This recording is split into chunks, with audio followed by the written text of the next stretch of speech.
తనదీం తదీం తదీం తదీం దీం తనదీం దీం తదీం దీం తదీం తనదీం దీం దీం తదీం దీం తదీం దీం దీం తదీం దీం తదీం తనదీం తనదీం తదీం తదీం తనదీం దీం తదీం తనదీం తనదీం దీం తదీం తనదీం దీం తదీం తనదీం తనదీం తదీం తనదీం తదీం దీం తదీం తనదీం దీం తదీం దీం తదీం దీం తదీం దీం తదీం తనదీం తనదీం తదీం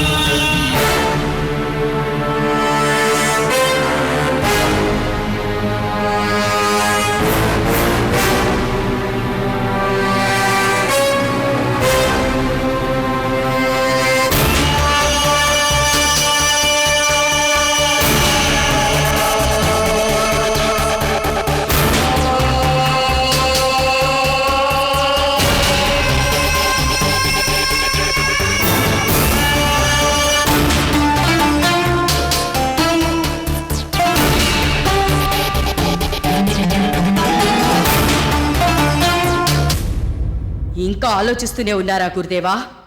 ఇంతవరకు ఏ ఉపాయమూ తట్టలేదా? అవతల నాగేశ్వరి కుటుంబం అన్ని సమస్యలు పరిష్కరించుకుని సంతోషంగా ఉంది. ఆ విశ్వంగడికి పెళ్లి కూడా చేశారు.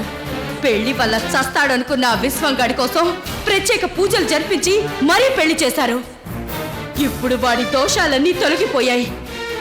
ఇదంతా ముందుండి జరిపించిన ఆ నాగసేవకుడు బాగానే ఉన్నాడు. ఇదంతా చూస్తూ మీరు మౌనంగానే ఉన్నారు.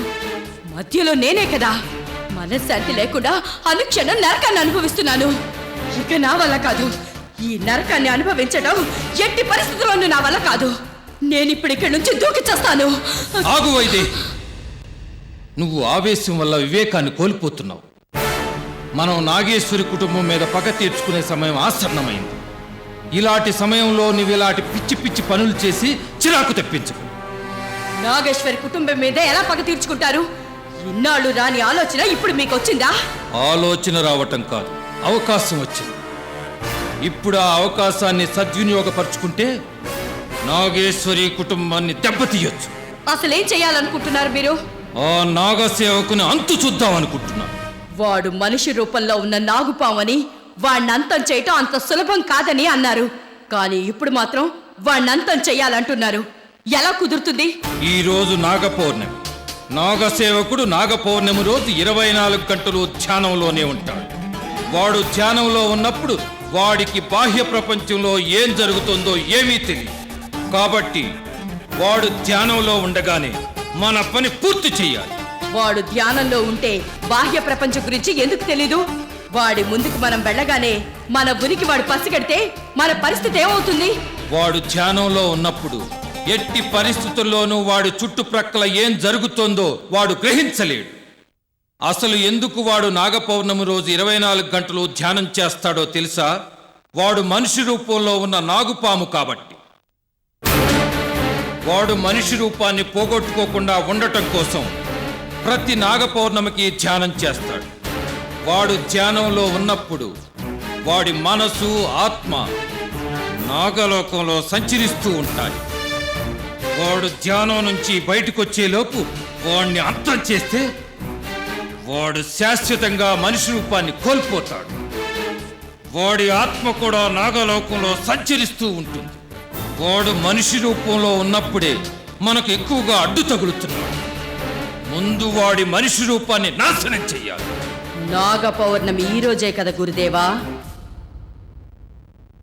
అవును. మరిప్పుడు వాడెక్కడున్నాడు? వాడిప్పటికే ధ్యానంలో కూర్చుని ఉంటాడు. ఎక్కడ ధ్యానం చేస్తున్నాడు? గతంలో అయితే వాడు సర్పవనం ఆలయంలో ధ్యానం చేసేవాడు. ఇప్పుడు కూడా వాడు అక్కడే ధ్యానం చేస్తుంటే మనం సర్పవనం ఆలయంలోకి అడుగు పెట్టలేకపోయేవాడు. కానీ మన అదృష్టం బాగుంది. వాడు ఈసారి సన్యాసి జీవ సమాధి ముందు ధ్యానం చేస్తున్నాడు. వాణ్ణి అక్కడ బంధించేయటం మనకు పెద్ద సమస్య కాదు. సన్యాసి జీవ సమాధి ముందుంటే కొంచెం ప్రమాదమే గురుదేవా. ఆ సన్యాసి సమాధి నుంచి ఎప్పుడు అఖండ జ్యోతి వెలుగుతూనే ఉంటుంది. దానివల్ల మనకేమైనా ప్రమాదం కలగొచ్చు. ఒక్కసారి ఆలోచించండి. ఆ అఖండ జ్యోతి మనల్నేమీ చేయలేదు. ఒకవేళ ఏదైనా ప్రమాదం ఎదురైతే నా మాంత్రిక శక్తితో దాన్ని అడ్డుకుంటాను. నువ్వేమీ కంగారు పడదు. అయితే ఇంకా ఆలస్యం ఎందుకు? పదండి, వెళ్ళి ఆ నాగసేవకుడి అంతు చూద్దాం. వాడిప్పుడే ధ్యానంలో కూర్చుని ఉంటాడు. వాడు పూర్తిగా ధ్యానంలో నిమగ్నమైతే మన పని సులువవుతుంది. సూర్యాస్తమయం సమయానికి మనం ఇక్కడి నుంచి బయలుదేరదు. అర్ధరాత్రి నిండు పౌర్ణమి వేళకి మనం సమాధి దగ్గరకు చేరుకుంటాం. అప్పుడు అక్కడ చెబుతాను వాడి సంగతి. ఈరోజు రాత్రికి ఆ నాగసేవకుడు చావు తథ్యం. నువ్వు సంతోషంగా ఉండు వైదేహి.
త్వరగా రెడీ అవ్వండి.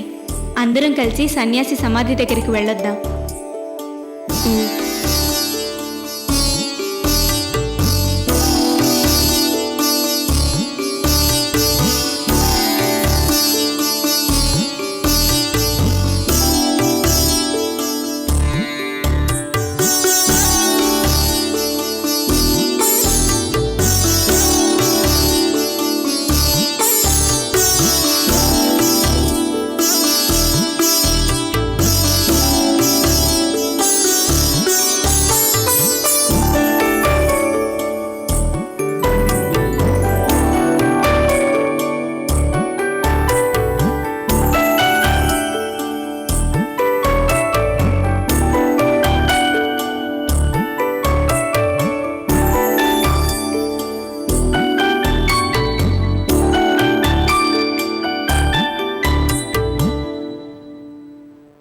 త్వరగా కాఫీ తాగి రెడీ అవ్వండి. సన్యాసి సమాధి దగ్గరికి వెళ్దామని నాగేశ్వర్ చెప్పింది.